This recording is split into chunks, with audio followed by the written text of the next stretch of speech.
রমজানের ২৪ দিন শেষ। একটা প্রশ্ন করি, শেষ মুহূর্তে এসে কি আপনি একটু ঢিলে হয়ে গেছেন?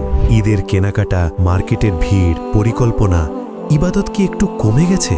কিন্তু একটা বিষয় খেয়াল করেছেন, দৌড়বিদরা ফিনিশিং লাইনের কাছে এসে ধীরে হাঁটে না, বরং তখনই তারা সবচেয়ে জোরে দৌড়ায়। আপনার রমজানও এখন সেই ফিনিশিং লাইনে। ইবলিশ ঠিক এই সময়টাতেই চায় আমরা ব্যস্ত হয়ে যাই, যেন শেষের সোনালি সময়টা নষ্ট হয়ে যায়। কিন্তু এটাই তো ফসল কাটার সময়। বিখ্যাত তাবেঈ হাসান বাসরি রাহিমাহুল্লাহ বলতেন, বাকি আমলগুলো সুন্দর করো, তাহলে আগের ভুলগুলো ক্ষমা হয়ে যেতে পারে। সাহাবারা বলতেন, রমজান এক প্রিয় মেহমান যে এখন বিদায়ের জন্য ব্যাগ গুছাচ্ছে, তাই শেষটুকু নষ্ট করবেন না। শরীর ক্লান্ত, তাহলে অন্তত জিকির করুন। আজ ২৫ রমজানের রাত, লাইলাতুল কদরের সম্ভাব্য একটি রাত, যা হাজার মাসের চেয়েও মূল্যবান।